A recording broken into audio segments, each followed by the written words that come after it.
രേണുസുധി എന്ത് ചെയ്താലും വൈറലാണ്.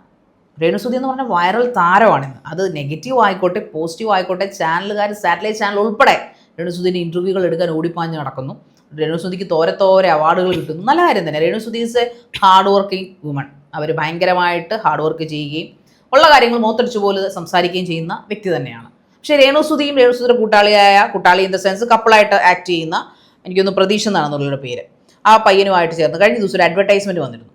അഡ്വർടൈസ്മെൻ്റ് എന്ന് പറഞ്ഞു കഴിഞ്ഞാൽ അത് കുറച്ച് വിവാദപരമായ അഡ്വർടൈസ്മെൻ്റ് ആണ്. രേണുസുധി ചെയ്യുന്ന കാര്യങ്ങൾ, രേണുസുധി ഇപ്പോൾ പൗർണമി അവർക്ക് ഇഷ്ടമുള്ള റീൽസ് അഭിനയിക്കാം, അവർക്ക് ഇഷ്ടമുള്ള മറ്റെന്ത് പരിപാടികളോ അഭിനയിക്കാം, അതൊക്കെ അവരുടെ പേഴ്സണൽ കാര്യങ്ങളാണ്. അതിന് റിയാക്ട് ചെയ്ത് വെറുതെ പ്രശ്നങ്ങൾ ഉണ്ടാക്കുന്നത് റീച്ചിന് വേണ്ടിയിട്ടുള്ളവന്മാരാണ് അതൊക്കെ ചെയ്യുന്നത്. പക്ഷേ ഈ ഒരു സംഭവം വളരെ മോശമായിപ്പോയി. വേറൊന്നുമല്ല, നമ്മൾ ഈ വീടുകൾ ലക്കി ഡ്രോ സ്കാം എന്ന് പറഞ്ഞ് കഴിഞ്ഞ കുറച്ച് നാളുകളായിട്ട് നമ്മുടെ യൂട്യൂബ് വ്ളോഗേഴ്സും അതോടൊപ്പം തന്നെ ഒരുപാട് നല്ല യൂട്യൂബേഴ്സൊക്കെ ആ സ്കാമിനെ കുറിച്ച് പഠിക്കുകയും ചർച്ച ചെയ്യുകയും ചെയ്തിരുന്നു. അതായത് ഒരു 2500 സ്ക്വയർ ഫീറ്റുള്ള ഒരു വീട്, 15 സ്ഥലവും, എന്നിട്ട് അതിന് മുമ്പിൽ നിന്ന് രേണുസുധിയുടെ ഈ കൂട്ടുകാരനും കൂടെ പറയുകയാണ് 500 രൂപയ്ക്ക് നിങ്ങൾക്ക് ഈ വീട് സ്വന്തമാക്കാം.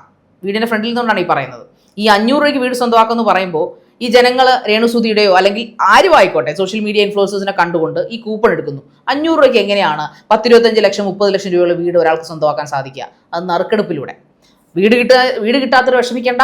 അവർക്ക് താർ ജീപ്പോ അല്ലെങ്കിൽ സ്വിഫ്റ്റ് കാറോ, അതുകൂടാതെ പ്രോത്സാഹന സമ്പന്നമായിട്ട് സ്കൂട്ടർ, സ്വർണ്ണ നാണയങ്ങൾ, പിന്നെ ജാവ ബൈക്കുകൾ, ഇതെല്ലാം കിട്ടുമെന്നാണ് അവർ പറയുന്നത്.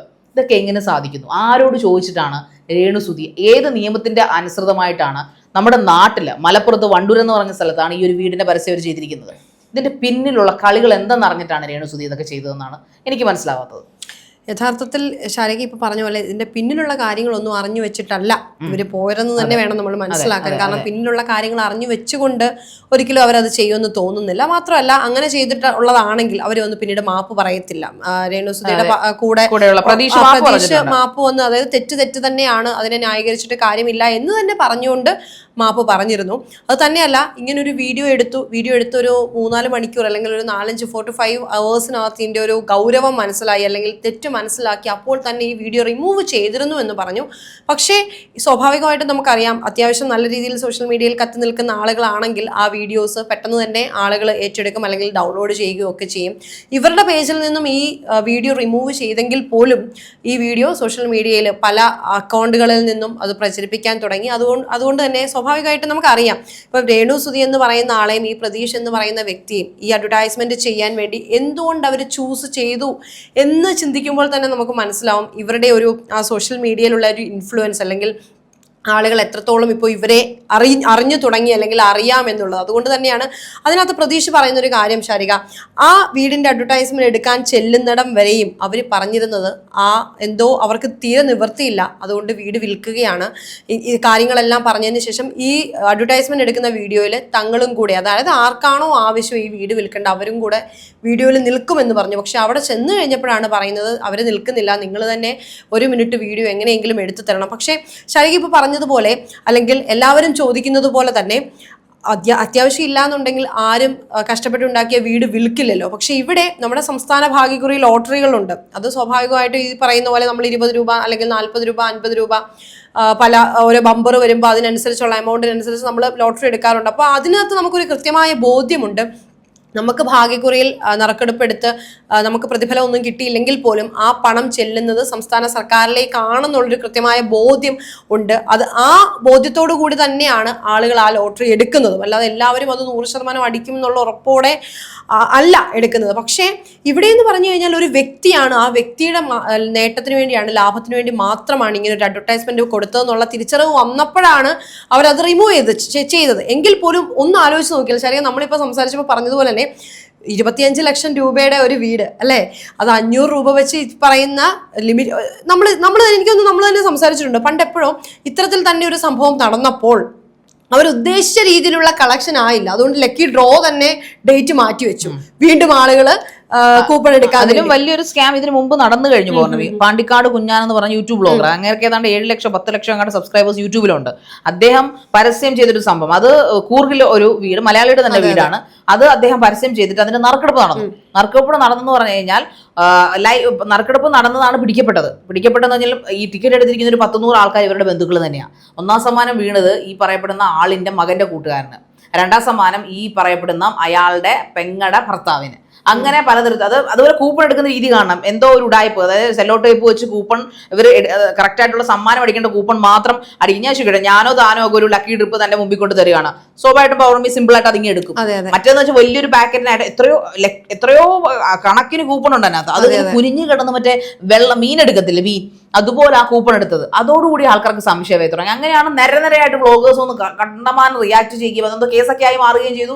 പാണ്ടിക്കാട് കുഞ്ഞാൻ വന്ന് കുറെ ന്യായീകരിച്ച് മെഴുകൊക്കെ ഉണ്ടായി.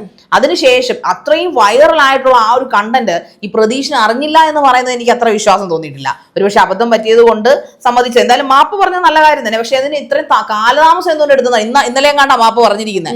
ഇത് ഇറങ്ങിയിട്ട് ഇപ്പൊ 2-3 ദിവസമായി. ആ തെറ്റ് മനസ്സിലാക്കിയെങ്കിൽ അത് 24 hours റിമൂവ് ചെയ്യുകയും പിറ്റേന്ന് ഒരു ലൈവ് വീഡിയോ വന്ന് ആൾക്കാരോട് സോറി പറയുകയും ചെയ്യുകയാണ് ചെയ്യേണ്ടത്. കാരണം ഞാനിവിടെ എല്ലാ കാര്യത്തിലും രേണുസുധിയുടെ ഒരു കാര്യങ്ങളിലും നമുക്ക് എതിർത്ത് പറയാൻ റൈറ്റ് ഇല്ല. ഇതൊഴിച്ച് ഇത് ജനത്തെ ബാധിക്കുന്ന ഒന്നായതുകൊണ്ടാണ് നമ്മൾ ന്യൂസ് ചാനൽ ഇത് ചർച്ചയ്ക്കെടുത്തത്.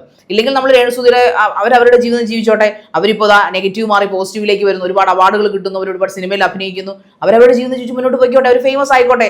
ഇന്നൊരു 6-7 മാസം TRP റേറ്റ് എടുത്ത് നോക്കി കഴിഞ്ഞാൽ യൂട്യൂബിലെ താരം രേണുസുധി തന്നെയാണ്, അതൊരു സംശയമില്ല. മേ ബി അവർ നല്ല വലിയ വലിയ റിയാലിറ്റി ഷോകളിലൊക്കെ പോയേക്കാം, നമ്മൾ അവരെ ഇനി കണ്ടേക്കാം. സോ അത് അവരുടെ ഹാർഡ് വർക്ക് കൊണ്ടാണ്. ഉറക്കമില്ലാത്ത രാത്രികളും അവരുടെ ആരോഗ്യം പോലും വകവയ്ക്കാതെ അവർ അതിനുവേണ്ടി അഹോരാത്രം വർക്ക് ചെയ്യുന്നതുകൊണ്ടാണ്. ബാക്കിയൊക്കെ ഡിപ്പെൻസ് അത് കാണുന്ന പ്രേക്ഷകർക്ക് വിടുന്നു. പക്ഷെ ഇതെന്ന് പറഞ്ഞാൽ അങ്ങനെയല്ല. ഇത് ആൾക്കാരെ പറ്റിക്കുന്ന പരിപാടിയാണ്. 500 രൂപയ്ക്ക് ഒരു ലക്കി ഡ്രോ കൂടെ, അതും നിയമവിധേയമായിട്ടുമല്ല. നമ്മുടെ നാട്ടിൽ എന്റെയും പൗർണമിയുടെ അറിവിൽ നിയമവിധേയമായിട്ട് നടക്കുന്ന ഒരേ ഒരു നറുക്കെടുപ്പേ ഉള്ളൂ. അത് നമ്മുടെ കേരള ലോട്ടറി ഭാഗ്യക്കുറി നറുക്കെടുപ്പാണ്. അത് 12 കോടി വരെ കാണാൻ, എനിക്ക് 25 കോടി വരെ കാണാൻ ഏറ്റവും കൂടിയ സമ്മാനം പോയിരിക്കുന്നത്. അത് പൗർണമി പറഞ്ഞതുപോലെ എക്സാക്ട് ആയിട്ട് എമൗണ്ട് എങ്ങോട്ട് പോകുന്നതെന്ന് എടുക്കുന്നവൻ അറിയാം. അതുകൊണ്ട് 10-100 നമുക്ക് എടുത്താലും പ്രശ്നമില്ല. പക്ഷെ ഇത് അങ്ങനെയല്ല. നമ്മുടെ സിക്കിം ലോട്ടറിയും ഭൂട്ടാൻ ലോട്ടറിയും വരെ നിരോധിച്ച നാടാണ് നമ്മൾ. നിയമവിധേയമായിട്ട് നടക്കുന്ന കേരള ലോട്ടറി അല്ലെങ്കിൽ കേരള ഭാഗ്യക്കുറി മാത്രമേ ഇവിടെ നടത്തുന്നുള്ളൂ. അപ്പൊ ആരുടെ അനുവാദം ചോദിച്ചിട്ടാണ് ഒന്നാമത്തെ കാര്യം ഇങ്ങനെയുള്ള വൃത്തികേടുകൾ ഈ റിയൽ എസ്റ്റേറ്റ് മാഫിയകൾ ഇവിടെ ഒന്ന് ചെയ്യുന്നത്. രണ്ടാമത്തെ കേസ്, ഈ സോഷ്യൽ മീഡിയ ഇൻഫ്ലുവൻസേഴ്സ് എന്ന് പറയുന്നത് ആൾക്കാരെ ഇങ്ങനെ പറ്റിക്കുന്ന സാധനത്തിന് കൂട്ടു നിൽക്കേണ്ടവരല്ല.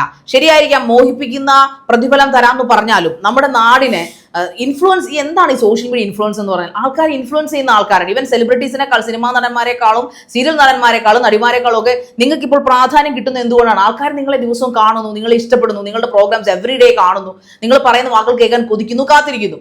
അത് തന്നെ വെച്ചുകൊണ്ട് അപ്പൊ നിങ്ങൾ ജനങ്ങളുടെ മനസ്സിനെയും ഇഷ്ടത്തെയും ചൂഷണം ചെയ്യുകയല്ലേ ചെയ്യുന്നത്. വേറെ ആരും ഇത് ചെയ്യുന്നില്ല. ഇപ്പൊ സെലിബ്രിറ്റീസ് ഒന്നും ഇങ്ങനെ ആരെ കണ്ടിരിക്കുന്നു? സെലിബ്രിറ്റീസ് ഒന്നും ഇങ്ങനത്തെ വൃത്തികളൊന്നും കാണിക്കാറില്ല. അവർ പരസ്യങ്ങൾ പെയിന്റിന്റെ പരസ്യം കാണിക്കുന്നു, മിഠായിയുടെ പരസ്യം കാണിക്കുന്നു. എങ്കിലും നല്ല നല്ല മോശം, അതായത് ആൽക്കഹോൾ പ്രൊമോട്ട് ചെയ്യുന്ന അല്ലെങ്കിൽ വിഷങ്ങൾ പ്രൊമോട്ട് ചെയ്യുന്ന ഭക്ഷണത്തിന്റെ പരസ്യം ഞാൻ ചെയ്യില്ല എന്ന് പറഞ്ഞ വമ്പൻ നടിമാരെയൊക്കെ നമുക്കറിയാം. സോ ഇപ്പൊ രജനീകാന്ത്, അദ്ദേഹം ഒരു പരസ്യവും ചെയ്യുന്നില്ല. അദ്ദേഹം എന്തുകൊണ്ടാണ് ചെയ്യാത്തത്? അതിനുള്ള പൈസ അദ്ദേഹത്തിന് വേണ്ടെന്ന് അദ്ദേഹം പണ്ടേ പറഞ്ഞിട്ടുണ്ട്. രജനീകാന്ത് പരസ്യങ്ങൾ ചെയ്യാറില്ല. സോ അങ്ങനെയുള്ള മഹാന്മാരും നമുക്കുണ്ട്. പക്ഷെ സോഷ്യൽ മീഡിയ ഇൻഫ്ലുവൻസേഴ്സ് കുറെ കൂടെ ശ്രദ്ധിക്കേണ്ട ഒരു കാര്യമുണ്ട്. പൈസയ്ക്ക് വേണ്ടി എന്ത് വൃത്തികേടും നമ്മൾ കൂട്ടുനിൽക്കാൻ പാടില്ല. പ്രത്യേകിച്ചും രേണുസുധി ഇന്നത്തെ കാലത്ത് നെഗറ്റീവോ പോസിറ്റീവോ ആയിക്കോട്ടെ ഏറ്റവും കൂടുതൽ ജനമനസ്സുകളിലേക്ക് നടന്നു കയറുന്ന ഒരു വ്യക്തിയാണ്. അപ്പോൾ നിങ്ങൾ ചെയ്യുന്ന എല്ലാ കാര്യങ്ങൾക്കും ഏറ്റവും കുറഞ്ഞ 1 ലക്ഷം പേര് ഒരു ദിവസം കാണുമെന്നുള്ളത് നിങ്ങൾ ഓർക്കണം. അപ്പോൾ ഇങ്ങനെയുള്ള സ്കാം ചെയ്യുമ്പോൾ തീർച്ചയായിട്ടും നിങ്ങൾ അറിയില്ല, കണ്ടില്ല, കേട്ടില്ല എന്ന് പറയുന്നത് ഒരു നമുക്ക് ആൾക്കാർക്ക് ഒരു ചിരി വരും. അത് ഒരു ശരിയായ രീതിയല്ല. അപ്പൊ പ്രതീക്ഷ വന്ന് പറഞ്ഞപ്പോഴും ആൾക്കാർക്ക് അത് തോന്നിയിട്ടാ.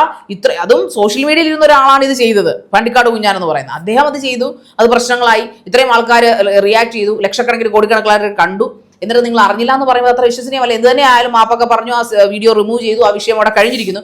ഇനിയെങ്കിലും രേണുസുധിയോടൊപ്പം വർക്ക് ചെയ്യുന്ന ആൾക്കാരും ഇങ്ങനെയുള്ള മറ്റെല്ലാ ഇൻഫ്ലുവൻസേഴ്സും ഇങ്ങനെയുള്ള കാര്യങ്ങൾ ശ്രദ്ധിക്കുക. പൈസയ്ക്ക് വേണ്ടി ദയവ് ചെയ്ത് പാവപ്പെട്ട ജനങ്ങളുടെ പൈസ കൊണ്ട് വെള്ളത്തിൽ തുലയ്ക്കരുത്.